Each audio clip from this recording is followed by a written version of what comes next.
ಸಣ್ಣವರ ಜೀವನ ಇರಲಿ, ಎಲ್ಲರ ಜೀವನದಲ್ಲಿ ಬರೋದು ಏನು ಅಂದರೆ ಇವು 4 ಏನು? ಜನ್ಮ, ಮೃತ್ಯು, ಜರ, ವ್ಯಾಧಿ. ಯಾರಿಗೆ ಬರೋದಿಲ್ಲ? ಇದನ್ನೊಂದಿಷ್ಟು ಗಮನದಲ್ಲಿಟ್ಟುಕೋ, ನೋಡ್ತಾ ಇರು. ಜಗತ್ತಿನಲ್ಲಿ ನಾವು ಹುಟ್ಟುತ್ತೇವೆ, ಮುಪ್ಪಾಗ್ತದೆ,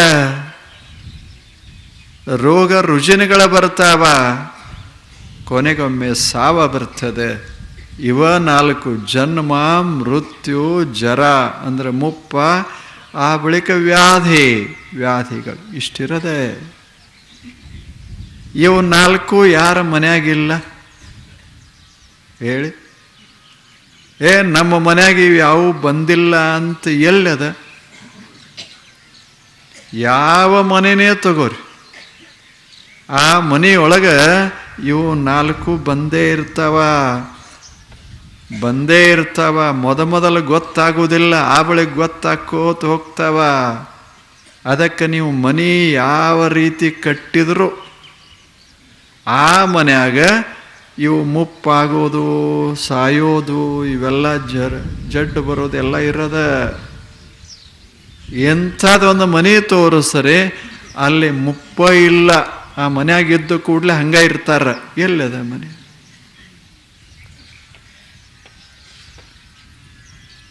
ಈಗ ಸಣ್ಣ ಅದಾವ, ಇಲ್ಲಿ ಮುಪ್ಪ ಬರಲಿ, ಮುಂಬೈದಾಗ ಬರುದಿಲ್ಲ. ದೊಡ್ಡ ಮನೆಯಾಗ ಅದಾರ, ಅವರು ಏನೇನೋ ತಿಂತಾರೆ, ಆದರೆ ಏನು ಮಾಡೋದು? ಮುಪ್ಪ ಬಂದೇ ಬರ್ತದೆ. ಎಲ್ಲರಿಗೂ ಬರ್ತದೆ. ರಾಜೇನು, ಮಹಾರಾಜೇನು, ರಾಣಿಯರೇನು, ಅವರೇನು, ಇವರೇನು. ಜಗತ್ತಿನಲ್ಲಿ ಇವು 4 ಇರದ ಒಬ್ಬ ವ್ಯಕ್ತಿ ಇಲ್ಲ. ಜೀವನಕ್ಕೆ ಇವು 4 ಹತ್ತಿಕೊಂಡಿರ್ತಾವ. ಇವು ದುಃಖದ ಕಾರಣಗಳಿವೆಲ್ಲ. ಇವು ದುಃಖದ ಕಾರಣಗಳು. ಇವುಗಳನ್ನು ಸ್ವಲ್ಪ ಲಕ್ಷ್ಯದಾಗಿಟ್ಟು ಬದುಕು ಅಂದ್ರೆ ಮನಸ್ಸು ಸಮಾಧಾನ ಇರ್ತದೆ. ಇವು ಇರೋವೇ. ಮುಪ್ಪಾಗಬಾರದು ಅಂದರೆ ಏನು? ಅದಾನ ಹುಟ್ಟ್ಯಾನ. ಈಗ 80 ವರ್ಷ ಆದರೂ ಮುಪ್ಪ ಇಲ್ಲ. ಸುಮ್ಮನೆ ಅಂತೇವೆ, 4 ಜನ ಅಂತಾರೆ, ಏನು ನೀ ಹಂಗಿಲ್ಲ, ನೀನು 20 ರಂಗ್ ಅದಿ ಅಂತಾರ. ಇವ 20 ರಂಗ್ ಅದೀನಿ ಅಂತ ನಡ್ಯಾಕೆ ಹೋಗ್ತಾನೆ, ಬಿದ್ದು ಬಿಡ್ತಾನೆ ಅಷ್ಟೆ. ಅದು ಅಷ್ಟೇ. ಮುಪ್ಪ ಅಂದರೆ ಮುಪ್ಪ ತಯಾರಿ. ಅದು ನಿಸರ್ಗ ಏನು ಮಾಡ್ತದೆ? ಸಾವಕಾಶ ಶಕ್ತಿ ಕಡಿಮೆ ಮಾಡ್ತದೆ. ಕಣ್ಣಿನ ಶಕ್ತಿ ಕಡಿಮೆ, ಕಿವಿ ಶಕ್ತಿ ಕಡಿಮೆ. ಒಮ್ಮೊಮ್ಮೆ ನೆನಪಾಗೋದಿಲ್ಲ. ನೆನಪಾಗೋದಿಲ್ಲ. ಏನು ನೆನಪಾಗೋದಿಲ್ಲ? ತನ್ನ ಹೆಸರೇ ನೆನಪಾಗೋದಿಲ್ಲ. ಇನ್ನೇನು ಹೇಳಿ? ಇವೆಲ್ಲ ಇರೋದೇ. ನಿಸರ್ಗ ಏನು ಮಾಡ್ತದೆ ನೋಡು. ನೀನು ತಯಾರಿ ಆಗು. ಎದಕ್ಕೆ? ಬದುಕಾಕಲ್ಲ. ಎಲ್ಲ ಚೆನ್ನಾಗಿದ್ರೆ ನೀನು ಈ ಜಗತ್ತು ಬಿಡವಲ್ಲ. ಅದಕ್ಕೆ ಸ್ವಲ್ಪ ಕಡಿಮೆ ಮಾಡ್ಕೋತ ನೀ ಎಷ್ಟೇ ಜಗತ್ತಿನಾಗ ಜೋರಾಗೇನೆ ಬದುಕು, ಎಲ್ಲರನ್ನ ಗೆದ್ದು ಬಿಡ್ತೀನಿ ಅಂತ ಹೊರಡು. ಆದರೆ ನೀನು ಮಾತ್ರ ಮುಪ್ಪಾಗೋದೆ. ಒಂದು ದಿವಸ you have to leave the world, ಅಲ್ಲವೇ? ಇದನ್ನ ತಲೆಯೊಳಗೆ ಹಾಕೋ.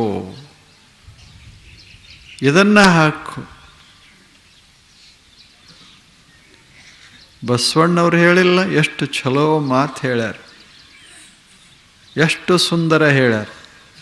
ಸಂಸಾರವೆಂಬುದೊಂದು ಏನೋ ಹೇಳ್ಯಾರಲ್ಲ, ಸಿರಿ ಎಂಬುದೊಂದು ಸಂತೆಯ ಮಂದಿ, ಇದ ನೆಚ್ಚಿ ಕೆಡಬೇಡ ಸಿರಿ ಎಂಬುದ.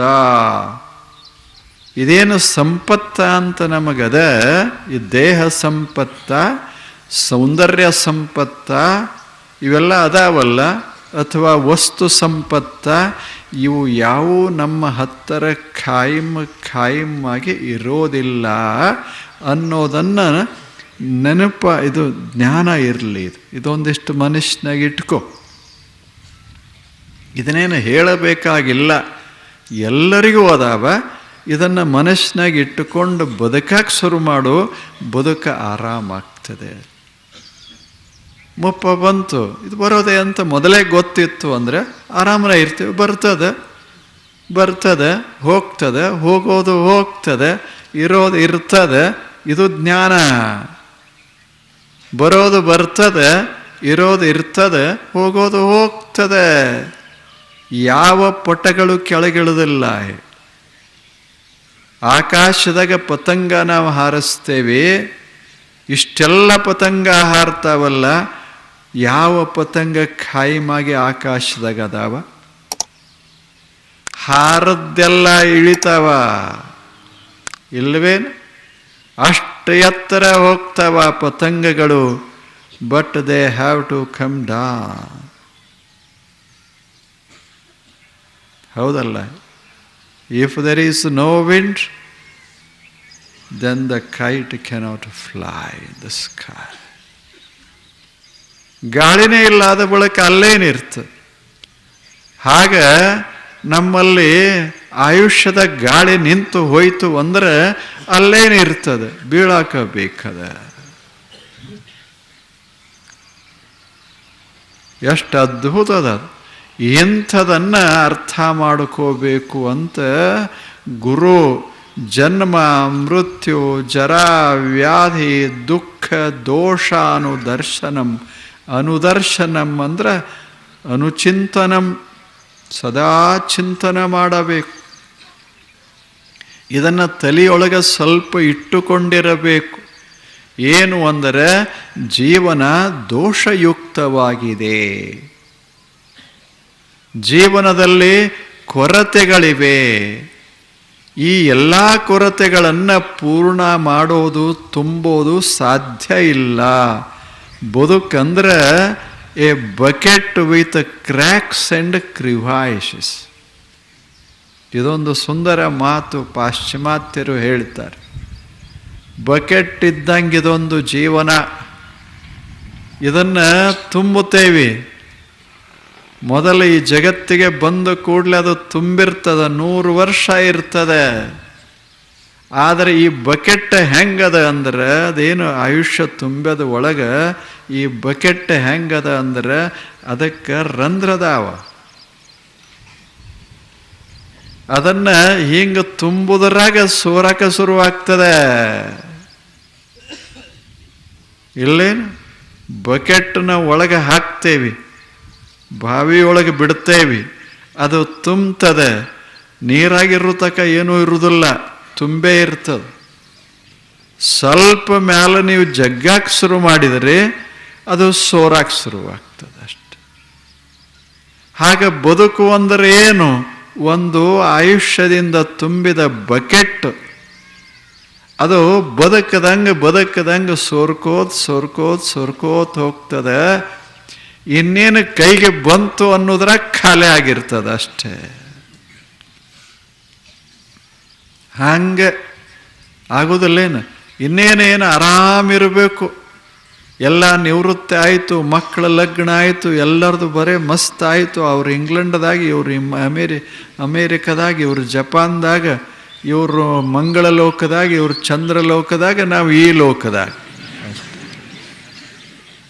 ಅಂತ ಅಂತೇವೆ. ಆ ಬಳಿಕ ಸುಮ್ಮನೆ ಕೂಡುಗೊಡೋದಿಲ್ಲದು. ಆರಾಮಿರ್ಬೇಕಂತ ಭವ್ಯ ಮನೆ ಕಟ್ಕೊಂಡು ಇನ್ನೇನು ಯಾರ್ದು ಚಿಂತಿಲ್ಲ ಅಂತ ಅನ್ನೋದ್ರಾಗ ಎಲ್ಲರೂ ಹೋಗಿಬಿಟ್ರು. ಒಬ್ಬರೇ ಇಬ್ಬರೇ ಕೂತಿದ್ರು. ಎಷ್ಟು ತನಕ ಮಾತಾಡ್ತಾರೆ?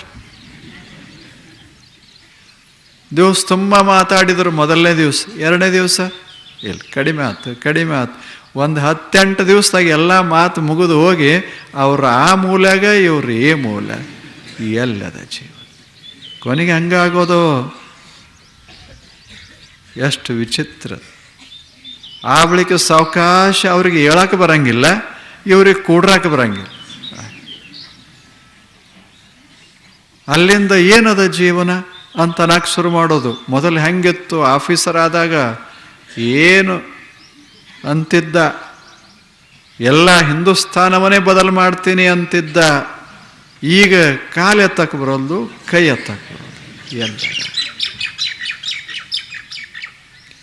ಇದನ್ನು ತಿಳ್ಕೋ ಮನುಷ್ಯನೇ ಇದು ಬದಲಾಗುವ ದೇಹ. The body keeps changing every moment of our life. ಪ್ರತಿ ಕ್ಷಣ ಕ್ಷಣ ಕ್ಷಣ ಕ್ಷಣ ಬದಲಾಗ್ತಾ ಹೋಗ್ತದೆ. ಮತ್ತು ನಂದು ಒಂದೇ ಅಲ್ಲ, ಎಲ್ಲರದೂ ಬದಲಾಗ್ತದೆ. ಇದನ್ನು ಅರ್ಥ ಮಾಡಿಕೊಂಡು ಇದೇನು ಸತ್ಯ ಅದ ಅದನ್ನು ಒಪ್ಪಿಕೊಂಡಿರಬೇಕು.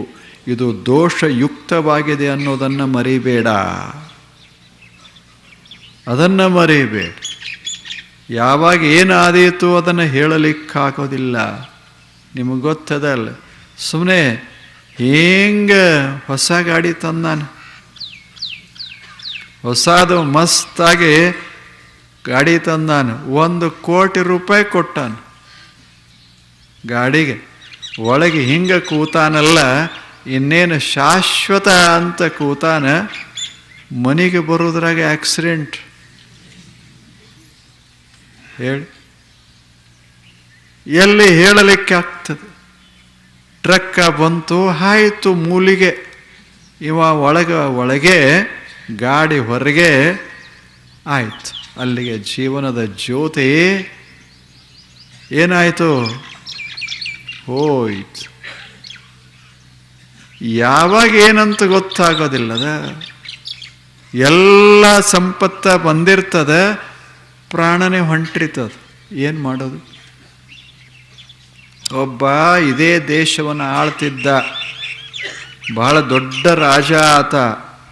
ಅಷ್ಟೇ ಜೋರಾಗೇನೆ ಇದ್ದ. ಇಂಥ ಒಬ್ಬ ರಾಜ, ಆತ ಮಾಡಿದ್ದೇನು ಅಂದ್ರೆ 90 ವರ್ಷ ಬದುಕಿದ್ರೆ ಬರೇ ಯುದ್ಧ ಮಾಡ್ಕೋತ ಬದುಕಿದ್ದ. ದಿಲ್ಲಿಯೊಳಗೆ ಹೆಸರು ಗೊತ್ತಾಗ್ತದೆ ನಿಮ್ಗೆ. ದಿಲ್ಲಿಯೊಳಗೆ 90 ವರ್ಷ ಬದುಕಿದ್ದ, ಬರೀ ಯುದ್ಧ ಮಾಡ್ತಾ. ಹೆಂಗೆ ಬದುಕಿದ್ದ ಅಂದ್ರೆ ತಂದೆಯನ್ನೇ ಜೈಲದಾಗಿಟ್ಟಿದ್ದ. ಹಂಗೆ ಬದುಕಿದ್ದ. ಎಲ್ಲರನ್ನ ಮೂಲೆ ಗುಂಪ ಮಾಡಿದ.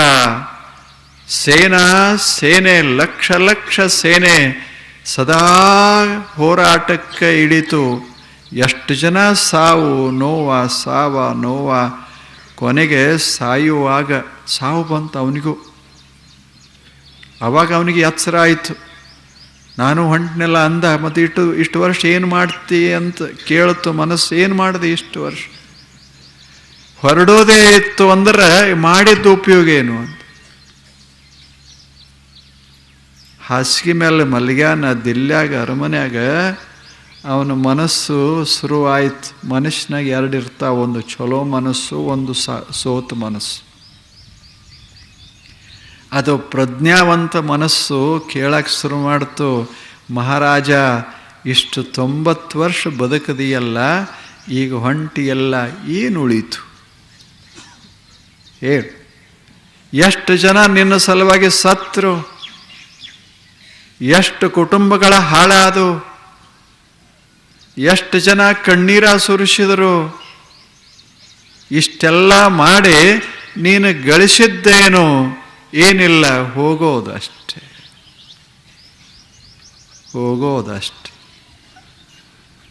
ಆತನ ಕಣ್ಣಲ್ಲಿ ನೀರ ಬಂತು. ಏನಾಯಿತು ಅಂತ. ಇಡೀ ಜಗತ್ತಿನಲ್ಲಿ ನನಗೆ ಅವಕಾಶ ಸಿಕ್ಕಿತ್ತು, 90 ವರ್ಷ ಒಂದು ಹೂ ಬೆಳಿಲಿಲ್ಲ, ಬರೀ ರಕ್ತ ಸುರಿಸಿದೆ ಈ ಜಗತ್ತಿನಲ್ಲಿ. ಜನ ಕಣ್ಣೀರ ಸುರಿಸಿದರು, ಹಂಗೆ ಮಾಡಿಬಿಟ್ಟು. ಮುಂದಿನ ಜನ ಏನಾದರೂ ಕಲ್ಕೊಳ್ಳೋದಿದ್ರೆ ನನ್ನ ಜೀವನದಿಂದ ಇದೊಂದು ಪಾಠ. I wasted my life. ನಾನು ಇಂಥ ಸುಂದರ ಬದುಕನ್ನು ಹಾಳು ಮಾಡಿಬಿಟ್ಟೆ. ನಂದು ಹಾಳು ಮಾಡಿದೆ, ಲಕ್ಷಾಂತರ ಜನರದು ಹಾಳು ಮಾಡಿದೆ. ಅವ್ರ ಜೀವನನೂ ಹಾಳಾಯಿತು, ನಂದು ಹಾಳಾಯಿತು. ನಮ್ಮದು ಹಂಗೆ ಆಗೋದಿಲ್ಲ. ಸುಮ್ಮನೆ 2 ಮನೆತನಗಳು ಬಡದಾಡಿ ಎಲ್ಲ ಆರಾಮನೇ ಇರ್ತದೆ. ಬಡದಾಡಿ ಕೊನೆಗೆ ಯಾವುದು ಜೀವನ ಎದಕ್ಕೆ ಹೋಯ್ತು? ಬರೀ ಬಡದಾಡೋಕ್ಕೆ ಹೋಯ್ತು. ಆದರೆ ಬಡದಾಡೋದಕ್ಕಾಗಿ ನಾವು ಬಂದವರಲ್ಲ. ನಾವು ಬದುಕೋದಕ್ಕಾಗಿ ಬಂದವರು, ಆನಂದವಾಗಿ ಬಾಳುವುದಕ್ಕಾಗಿ ಬಂದವರು. ಈಗ ಒಂದು ಸುಂದರ ಮನೆ ಕಟ್ಟುತ್ತೇವೆ, ಆ ಬಳಿಕ ಇಬ್ಬರು ಲಗ್ನ ಆಗ್ತಾರೆ. ಎದಕ್ಕೆ? ಆನಂದವಾಗಿ ಇರೋದಕ್ಕೆ. ಅಲ್ಲಿ ಒಂದಿಷ್ಟು ಹಾಲ ಹೈನ ಮನ್ಯಾಗ ಜೋಳ ಗೋಧಿ ಎಲ್ಲ ಮಾಡೋದು ಎದಕ್ಕೆ? ಆರಾಮಾಗಿರೋದಕ್ಕೆ, ನಕ್ಕೋತಿರೋದಕ್ಕೆ. ಜಗಳ ಮಾಡೋದಕ್ಕೇನು ಹೇಳಿ? ಏನು ಮನೆಗೆ ಬಂದಾರ ಜಗಳ. ಹಿಂಗಾಯ್ತು ಅಂದ್ರೆ they do not know how to live. ಬದುಕಿಗೆ ಬಂದವರೆಲ್ಲ ಕಲಿಬೇಕಾಗ್ತದೆ ಬದುಕೋದು ಹೇಗೆ, ಸಂತೋಷದಿಂದ ಬದುಕೋದು ಹೇಗೆ. ಅದನ್ನ ಕಲಿಲಾರದೆ ಯಾವ ಡಿಗ್ರಿ ತಗೊಂಡ್ರೆ ಏನು ಮಾಡೋದು? ಈಗೆಲ್ಲೇನು ಎಂಥೆಂಥ ಡಿಗ್ರಿ ಅವರು ಅದಾರ, ಏನು ಜಗಳ, ಏನು ಹೊಡೆದಾಟ, ಏನು ಬಡದಾಟ, ಇಲ್ಲೇನು? ಅದರ ಅರ್ಥ ಏನು ಅಂದರೆ ಜಾಣ್ರ ಅಲ್ಲ ಅಂತಲ್ಲ, ಬಹಳ ಬುದ್ಧಿವಂತರು, ಆದರೆ ಬದುಕಲಿಕ್ಕೆ ಬರ್ತಾ ಇಲ್ಲ ಅಷ್ಟೆ. ಒಂದು ಪಕ್ಷಿ ಎಷ್ಟು ಚಂದ ಬದುಕ್ತದೆ, ಬದುಕುವುದಿಲ್ಲೇನು? ಪಕ್ಷಿ ಎಷ್ಟು ಸುಂದರ ಬದುಕ್ತದೆ. ಯಾವುದರೇ ಬ್ಯಾಂಕಿಗೆ ಹೋಗಿ ಪಕ್ಷಿ ತನ್ನ ಖಾತೆ ತೆಗೆದದೇನು? ಏನು ಲೈಫ್ ಇನ್ಶೂರೆನ್ಸ್ ಮಾಡಿಸ್ಯದನ ಹೇಳಿ? ಜೀವ ವಿಮಾ ಮಾಡ್ಯದ. ನಮ್ಮದು ಜೀವ ವಿಮಾ ಆಗ್ಯದ, ಬ್ಯಾಂಕ್ ತುಂಬ್ಯದ, ಮನಿ ತುಂಬ್ಯದ.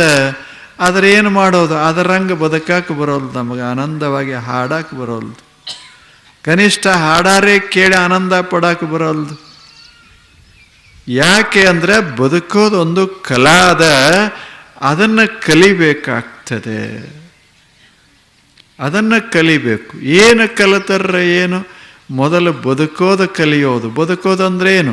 ಎಲ್ಲರೂ ಕೂಡ ಚೆಂದಾಗಿ ಇರೋದು ಕಲಿಯೋದು, ಚೆಂದಾಗಿರೋದು. ಈಗ ಮನೆಗೆ ಹೋಗ್ರಿ, ನಕ್ಕೋತು ಹೋಗ್ರಿ, ಮನೆ ಏನಾಗ್ತದೆ? ಮನೆ ಸುಂದರ ಆಗ್ತದೆ, ಮನೆ ಅದ್ಭುತ ಆಗ್ತದೆ. ನಾವೇನು ಮಾಡ್ತೀವಿ? ಕಾಡಾಟದ ಅಂತ ತಿಳ್ಕೊಂಡು ಕಿಟಕಿ ಬದಲು ಮಾಡಿ, ಆ ಬಾಗಿಲ ಬದಲು ಮಾಡಿ, ಎಲ್ಲ ಅದರ ಮ್ಯಾಗ ಹಾಕಿ, ಮನಿ ಅಂತದ ನನ್ನ ಮ್ಯಾಗ ಹಾಕ್ತೀಯ. ನಾ ಏನು ಮಾಡೇನಿ? ತಣ್ಣಗದೇನಿ. ನೀ ಏನು ಒಳಗೆ ಬಂದಿಯಲ್ಲ, ಶಾಂತಿ ಮಾಡಬೇಕಂತ ಬಂದೆ, ಗೃಹ ಶಾಂತಿ. ಮನಿ ಅಂತದ, ನಂದೇನು ಶಾಂತಿ ಮಾಡ್ತಿ? ನಾನು ಶಾಂತನೇ, ನೀವು ಹೊರಗೆ ಹೋಗು, ನಾ ಶಾಂತಿ. ನಂದ ಬದಲು ಮಾಡ್ಕೋ ಬೇಡ, ನಿನ್ನ ಕಣ್ಣು ಬದಲು ಮಾಡ್ಕೋ, ನಿನ್ನ ಮನಸ್ಸು ಬದಲು ಮಾಡ್ಕೋ. ಅವು ನಿನ್ನ ಬಾಗಿಲ, ಅವು ನಿನ್ನ ಕಿಡಿಕಿ, ಅವು ನಿನ್ನ ದಿಕ್ಕುಗಳು. ಮನಿ ಅಲ್ಲ. ಮನಿ ಹೆಂಗದ ಹಂಗಿರ್ತದೆ. ಇವೇ ಮನಸ್ಸದ ಅಲ್ಲ, ಇದನ್ನು ಸುಧಾರಿಸ್ಕೋಬೇಕಾಗ್ತದೆ.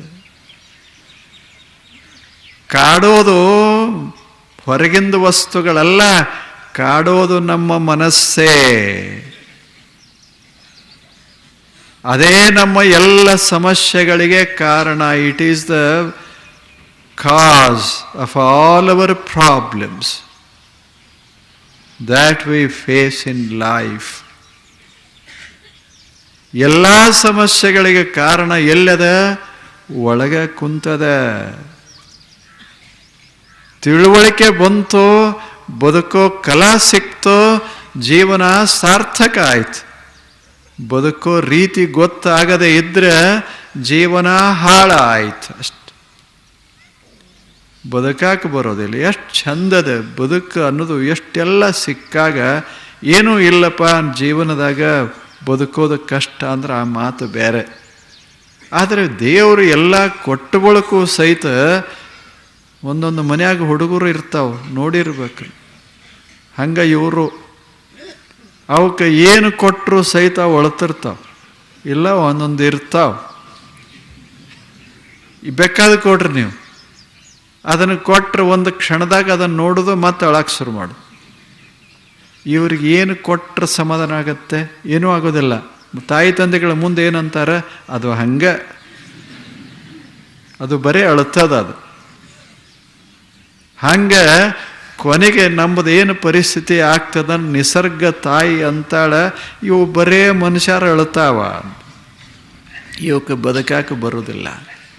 ಹಾಲು ಕುಡಿದು ಅಳುತ್ತಾರ ಹುಡುಗರು, ಹಾಲು ಕುಡಿತಾವ ಅಳುತ್ತಾವ. ಊಟ ಚಲೋ ಮಾಡ್ತಾವ ಅಳುತ್ತಾವ, ಅಲ್ಲಿಂದ ಮಲ್ಕೋತಾವ ಮತ್ತು ಎದ್ದು ಅಳುತ್ತಾವ. ಎಷ್ಟು ವಿಚಿತ್ರ. ಆಗ ಹೊಲಕ್ಕೆ ಹೋಗ್ತಾರ ಅಳುತ್ತಾರ, ಮನೆಗೆ ಬರ್ತಾರ ಅಳುತ್ತಾರ, ಆಫೀಸ್ಗೆ ಹೋಗ್ತಾರ ಅಳುತ್ತಾರ. ಬರೇ ಇದ ಜೀವನ ಇತ್ತು ಅಂದ್ರೆ ಬದುಕಿಗೆ ಅರ್ಥ ಏನದೆ? ಎಷ್ಟ ಇರಲಿ, ಹೆಂಗ ಇರಲಿ, ಯಾವುದಾದ್ರೆ ಏನಾಯ್ತು, ಮೈ ಬಣ್ಣ ಕಪ್ಪೇನು ಕೆಂಪೇನು, ಅಲ್ಲೇನು ಕಿಸೆ ತುಂಬಿದ್ರೇನು ಖಾಲಿ ಇದ್ರೇನು, ಯಾರ ನಮ್ಮನ್ನು ಕೊಂಡಾಡಿದ್ರೇನು ಕೊಂಡಾಡದೆ ಇದ್ರೇನು, ಒಂದು ಕೋಗಿಲ ಹಾಡ್ತಾನೆ ಇರ್ತದೆ. ಅದು ಒಂದು ಕೋಗಿಲ ಸುಂದರವಾಗಿ ಹಾಡ್ತಾನೆ ಇರ್ತದೆ, ಯಾರು ಕೇಳಿದ್ರೇನು ಕೇಳದೆ ಇದ್ರೆ. ಹಾಗ ಜೀವನ, ನಮ್ಮ ಜೀವನ ಹೆಂಗಿರಬೇಕು ಅಂದರೆ ನಮಗೆ ನೆಮ್ಮದಿ ಕೊಡಬೇಕು. ಹಾಗಾಗಬೇಕಾಗಿತ್ತು ಅಂದರೆ ಜನ್ಮ ಮೃತ್ಯು ಜರಾ ವ್ಯಾಧಿ ದುಃಖ ದೋಷಾನುದರ್ಶನಂ, ಇದು ದುಃಖದ ಅಂಶ ಇದರಾಗ ಇದ್ದೇ ಅದ. ಜೀವನದಲ್ಲಿ ಇವೆಲ್ಲ ದುಃಖದ ಕಾರಣಗಳು. ಇವುಗಳನ್ನು ನಾವು ತಿಳ್ಕೊಂಡು ಇವು ಹಿಂಗಿರ್ತಾವ ಅಂತ ಭಾವಿಸಿ ಸತ್ಯ ಜ್ಞಾನವನ್ನು ಮಾಡಿಕೊಂಡು ಬದುಕಬೇಕು ಮನುಷ್ಯ. ಇಷ್ಟು ಹೇಳ್ದಲ್ಲ, ಮುಂದೆ ಹೇಳ್ತಾನೆ, ಅಸಕ್ತಿ ಅನಭಿಷ್ವಂಗ ಪುತ್ರ ದಾರ ಗೃಹಾದಿಷು ನಿತ್ಯಂ ಸಮಚಿತ್ತತ್ವಂ ಇಷ್ಟಾನಿಷ್ಟೋಪಪತ್ತಿಷು. ಏನು ಸುಂದರ ಮಾತುಗಳು. ಆತ ಗುರು ಅಂತಾನ, ಅಸಕ್ತಿ ಅನಭಿಷ್ವಂಗ ಪುತ್ರ ದಾರ ಗೃಹಾದಿಷು. ಮಕ್ಕಳಿರಬೇಕು. ಪುತ್ರ ದಾರ ಅಂದರೆ ಹೆಂಡತಿ ಅಥವಾ ಪತಿ ಇರಬೇಕು. ಆ ಬಳಿಕ ಮನೆ ಇರಬೇಕು. ಮನೆ ಇರಬೇಕು, ಸತಿಪತಿಗಳಿರಬೇಕು, ಮಕ್ಕಳ ಮರಿ ಇರಬೇಕು, ಸುತ್ತಮುತ್ತ ಜನ ಇರಬೇಕು. ಆದರೆ ಎಲ್ಲ ತಲೆ ಮೇಲೆ ಹಾಕ್ಕೊಂಡಿರಬಾರದು, ಅಷ್ಟು ತಲೆಗೆ ಏರಿಸಬಾರದು. ಚಲೋ ಇಲ್ಲ ಇದು. ಯಾವುದೇ ಇರಲಿ, ಎಲ್ಲ ಇರಬೇಕು, ಆದರೆ ತಲೆಗೇರಬಾರದು. ಹಾಂಗಿಟ್ಕೋ. ಅತೀ ನೀನು ಮ್ಯಾಗ ಮ್ಯಾಗ ಹೊತ್ತಿ ಅಂದ್ರೆ ಬಳಲಬೇಕಾಗ್ತದೆ ಜೀವನದಲ್ಲೇ. ಬಹಳ ಬಹಳ ತಲೆಗೆ ಹಾಕ್ಕೋಬೇಡ, ಬಹಳ ಹಾಕ್ಕೋಬೇಡ. ಒಂದು ಮನೆ ಕಟ್ಟು, ಮನೆ ಬಹಳ ತಲೆ ಹಾಕ್ಕೊಳಕ್ಕೆ ಹೋಗಬೇಡ. ಹೋದಲ್ಲೆಲ್ಲ ಯಾರ್ಯಾರ ಮನೆಗೆ ಹೋಗ್ತಾನೆ, ಆ ಮನೆ ಹೋದ ಕೂಡಲೇ ತನ್ನ ಮನೆ ನೆನಪಾಗಿ ತನ್ನ ಮನ್ಯಾಗ ಯಾವ ಸಾಮಾನಿಲ್ಲ, ಇವ್ರ ಮನ್ಯಾಗ ಯಾವ ಹೆಚ್ಚದಾವ, ಹಿಂಗೆ ಅನ್ಕೋತು. ಆದ್ರೆ ಎಲ್ಲಿ ಸಮಾಧಾನ ಸಿಗ್ತದೆ ಹೇಳಿ? ನಮ್ಮದು ಹಂಗೆ ಆಗ್ತದೆ ಎಲ್ಲ. ಅವ್ರ ಮನೆಗೆ ಹೋದ ಕೂಡಲೇ ಈ ಟೇಬಲ್ ಎಲ್ಲಿ ತಂದಿರಿ, ಈ ಕುರ್ಚಿ ಎಲ್ಲಿ ತಂದಿರಿ, ಇವೆಲ್ಲಿ ಸಿಗ್ತಾವ, ಇದ್ರ ಬೆಲೆ ಎಷ್ಟು, ಈ ಫ್ರಿಜ್ ಯಾರು ಕೊಟ್ಟರು, ಇವೆಲ್ಲ. ಯಾಕೆಂದ್ರೆ ಇವನಿಗೆ ತನ್ನ ಮನೆ ನೆನಪಾಗ್ಯದ. ಅಲ್ಲಿ ಇನ್ನು ಇದನ್ನು ತಗೊಂಡು ಹೋಗಿಡಾವ, ಇದೆಲ್ಲ ಅಲ್ಲೇ. ಇದು ಒಂದೇ ಮನೆಗೆ ಹೋದ್ರೆ ಸರಿ, ಮತ್ತು ಮರುದಿವ್ಸ ಮತ್ತೊಂದು ಮನೆಗೆ ಹೋದ, ಅಲ್ಲಿ ಬೇರೆ ಸಾಮಾನಿತ್ತು. ಎಷ್ಟತ್ತು ತರವರು, ಎಷ್ಟತ್ತಿಡೋದು, ಹೇಗೆ ಸಾಧ್ಯದ? ಅದಕ್ಕೆ ಅವ್ರ ಮನೆಗೆ ಹೋದಾಗ ಅವ್ರ ಮನ್ಯಾಗ ಇರಬೇಕು. ತನ್ನ ಮನೆ ತಲೆಯಾಗ ತನ್ನ ಮನೆ ಇರಬಾರ್ದು. ತನ್ನ ಮನೆಗೆ ಬಂದಾಗ ಮನೆ ಇದ್ದೇ ಇರ್ತದೆ, ಆರಾಮಿರು. ಅಲ್ಲೇನು ಅವ್ರ ಮನ್ಯಾಗ ಬಂಗಾರ ಕುರ್ಚಿ ಇರ್ಬೋದು, ನಮ್ಮ ಮನ್ಯಾಗ ಒಂದು ಪ್ಲಾಸ್ಟಿಕ್ ಕುರ್ಚಿ ಇರ್ಬೋದು. ಆದರೆ ಪ್ಲಾಸ್ಟಿಕ್ ಕುರ್ಚಿ ಎಷ್ಟು ಹಗರ. ಬಂಗಾರ ಕುರ್ಚಿ ಎಷ್ಟು ವಾಜ್ಯ. ಬಂಗಾರ ಕುರ್ಚಿ ಬಳಸವ ಎಷ್ಟು ಕಷ್ಟದಾಗಿರ್ತಾನೆ, ಎಷ್ಟು ಭಯದಾಗಿರ್ತಾನೆ. ಪ್ಲಾಸ್ಟಿಕ್ ಕುರ್ಚಿ ಬೇಕಾದಲ್ಲಿಡ್ರಿ, ಯಾರು ಒಯ್ಯೋದಿಲ್ಲ.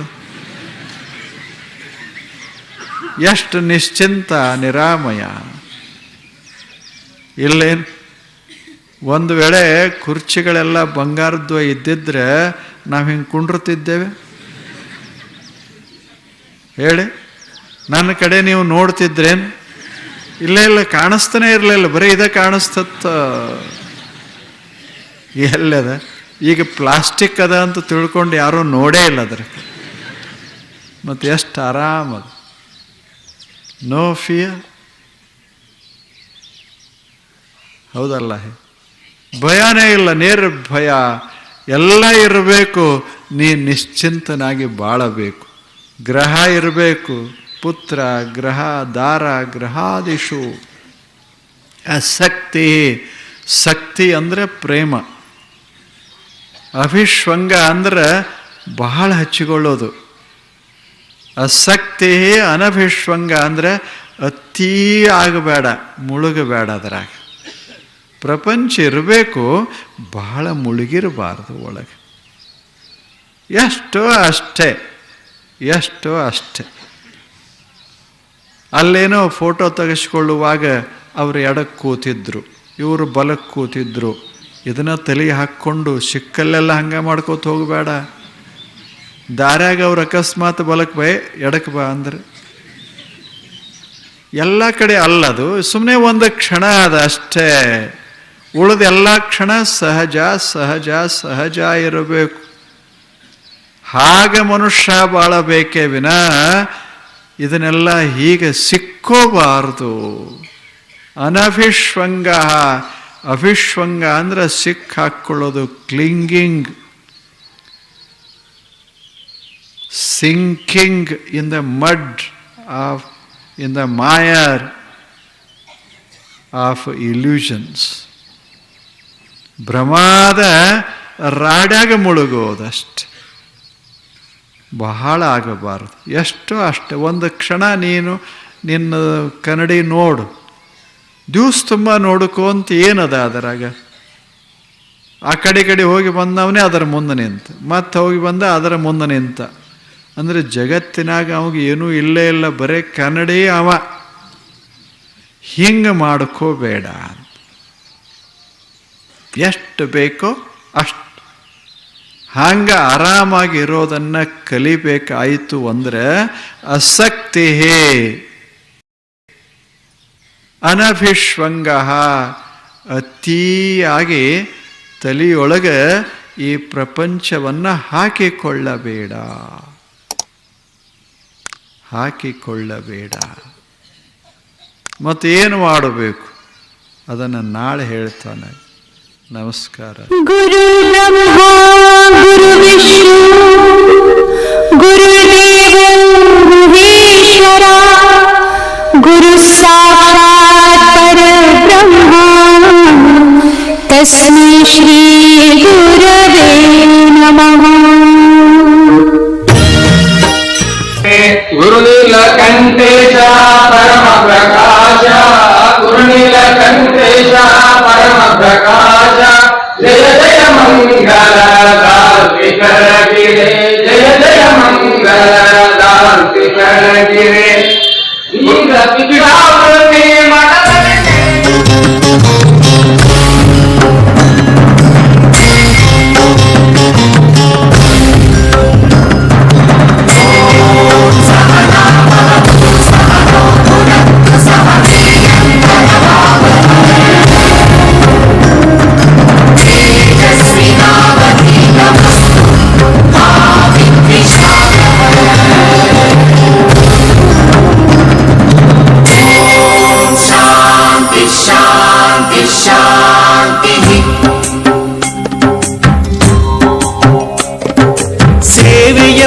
ಯಜ್ಞದಲ್ಲಿ ಸಮಿಧೆಯಂತೆ ಉರಿಯುವ ಧ್ಯೇಯ ಮಹಾಜಲಧಿಯೆಡೆಗೆ ಸಲಿಲವಾಗಿ ಹರಿಯುವ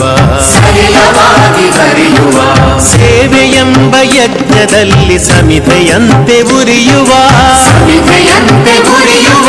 ಲೋಕಹಿತದ ಕಾಯಕ ನಾಡಿಗ ಭಯದಾಯಕ ವ್ಯಕ್ತಿಯಾಗಲಿಂದು ನೈಜ ರಾಷ್ಟ್ರ ಸೇವಕ ಸೇವೆಯೆಂಬ ಯಜ್ಞದಲ್ಲಿ ಸಮಿಧೆಯಂತೆ ಉರಿಯುವ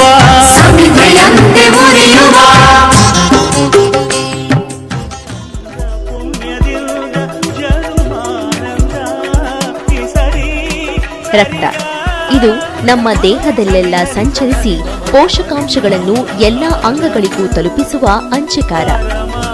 ಇಂದಿನ ದಿನಗಳಲ್ಲಿ ದೇಹದ ವಿವಿಧ ಅಂಗಗಳನ್ನು ತಂತ್ರಜ್ಞಾನದ ಮುಖಾಂತರ ಕೃತಕವಾಗಿ ಸೃಷ್ಟಿಸಬಹುದು. ಆದರೆ ರಕ್ತ ಸೃಷ್ಟಿಯಾಗುವುದು ಜೀವಿಯ ದೇಹದಲ್ಲಿ ಮಾತ್ರ. ರಕ್ತದ ಸೃಷ್ಟಿಗೆ ಯಾವುದೇ ಪರ್ಯಾಯಗಳಿಲ್ಲ.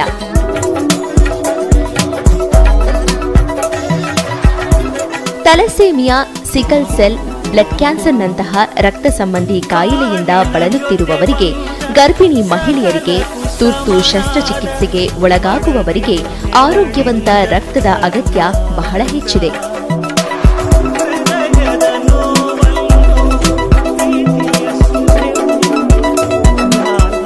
ಈ ರೀತಿಯ ತುರ್ತು ಸಂದರ್ಭಗಳಲ್ಲಿ ದೇಹಕ್ಕೆ ರಕ್ತದ ಅವಶ್ಯಕತೆ ಎದುರಾದಾಗ ಅದನ್ನು ಪೂರೈಸಲು ಸಾಧ್ಯವಾಗುವುದು ರಕ್ತದಾನದಿಂದ ಮಾತ್ರ.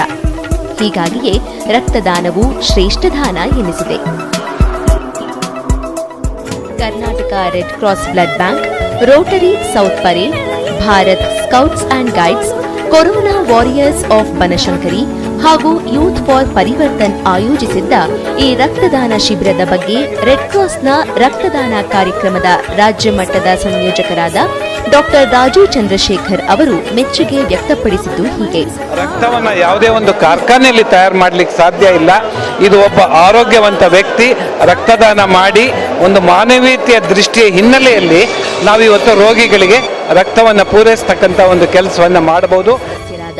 ಆನಂದ್ ರಾಮಚಂದ್ರ ಅವರು ಮನುಷ್ಯತ್ವದ ದೃಷ್ಟಿಯಿಂದ ರಕ್ತದಾನವು ಮಹತ್ವದ್ದಾಗಿದೆ ಎಂದು ಹೇಳಿ ರಕ್ತದಾನ ಶಿಬಿರದ ಬಗ್ಗೆ ತಿಳಿಸಿತು. ಧನ್ಯವಾದಗಳು.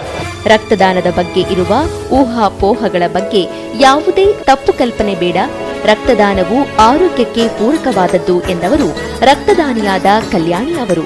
ನಾನು ಬ್ಲಡ್ ಡೊನೇಷನ್ ರೆಗ್ಯುಲರ್ ಆಗಿ ಮಾಡ್ತೀನಿ. ನಾನು ಹೆಲ್ದಿ ಆಗಿದ್ದೀನಿ. 3-4 ಮಂತ್ಸ್ಗೊಂದ್ಸತಿ ಆರಾಮಾಗಿ ಬ್ಲಡ್ ಕೊಡ್ಬೋದು. ಹೆಲ್ದಿ ಆಗಿರಿ, ಬ್ಲಡ್ ಡೊನೇಟ್ ಮಾಡಿ. We can save 4 lives. ಒಂದು ಬ್ಲಡ್ ಡೊನೇಷನ್ ಇಂದ 4 ಜನನ ಸೇವ್ ಮಾಡ್ಬೋದು. ಸೊ ದಯವಿಟ್ಟು ಎಲ್ಲರೂ ಬ್ಲಡ್ ಡೊನೇಟ್ ಮಾಡಿ. Thank you. ರಕ್ತದಾನಿಯಾದ ಬಾಬು ಅವರು ರಕ್ತದಾನದಿಂದ ಯಾವುದೇ ರೀತಿಯಾದ ತೊಂದರೆಯೂ ಕಾಣಿಸಿಕೊಳ್ಳುವುದಿಲ್ಲ ಎಂದು ಇತರರಿಗೆ ಸ್ವಯಂ ಪ್ರೇರಿತ ರಕ್ತದಾನಕ್ಕೆ ಕರೆ ನೀಡಿದ್ದು ಹೀಗೆ. ಸೊ ನನಗೂ ಇನ್ಫಾರ್ಮೇಶನ್ ಕೊಟ್ಟಿದ್ರು, ಬಂದು ಈ ಥರ ಬ್ಲಡ್ ಡೊನೇಟ್ ಮಾಡ್ತೀರಾ ಅಂತ. ನನಗೂ ಒಂಥರ ಖುಷಿ ಆಯಿತು ಭಾಳ ಕೇಳಿ. ಈಗ ಆಲ್ರೆಡಿ ನಾನು ಒಂದು 5-6 ಸತಿ ಕೊಟ್ಟಿದ್ದೀನಿ. ಏನೂ ತೊಂದರೆ ಆಗಿಲ್ಲ, ತೊಂದರೆನೂ ಆಗಲ್ಲ, ಯಾರು ಭಯ ಪಡೋ ಅವಶ್ಯಕತೆನೂ ಇಲ್ಲ. ಸೊ ಇನ್ನೊಂದು 7ನೇ ಸತಿ ಕೊಡ್ತಾ ಇದ್ದೀನಿ.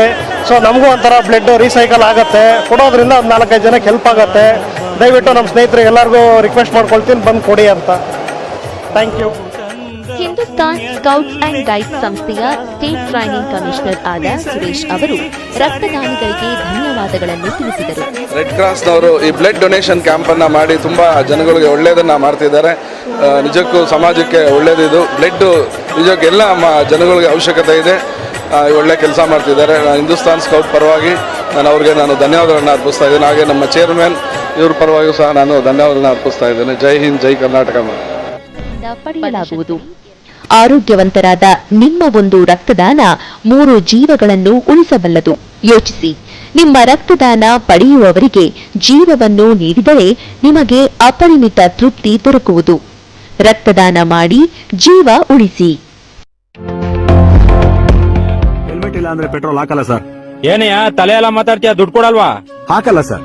ನಮಗ್ ಲಾಸ್ ಆದ್ರೂ ಪರವಾಗಿಲ್ಲ. ಇವತ್ತು ಸಮಾಜದಲ್ಲಿ ಹೆಲ್ಮೆಟ್ ಹಾಕ್ತೆ ಎಷ್ಟೋ ಜನ ಬಿದ್ದು ಅವ್ರು ಹೆಚ್ಚು ಕಡಿಮೆ ಮಾಡ್ಕೊಳ್ಳೋದು ಅಲ್ಲದೆ ಅವ್ರ ಮನೆಯವನ್ನೆಲ್ಲ ಬೀದಿ ಪಾಲ್ ಮಾಡಿದ್ದಾರೆ. ಹೆಲ್ಮೆಟ್ ಹಾಕೊಳ್ಳದೆ ಇದ್ರೆ ಯಾವುದೇ ಕಾರಣಕ್ಕೂ ಪೆಟ್ರೋಲ್ ಹಾಕಲ್ಲ ಸರ್. ಈ ಆಂದೋಲನ ಇಲ್ಲಿಂದನೇ ಶುರುವಾಗ್ಲಿ.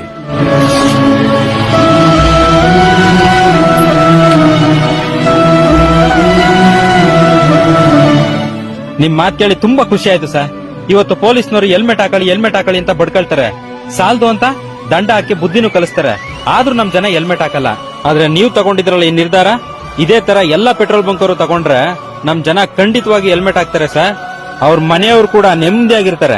सारे जहां से अच्छा हिंदुस्तान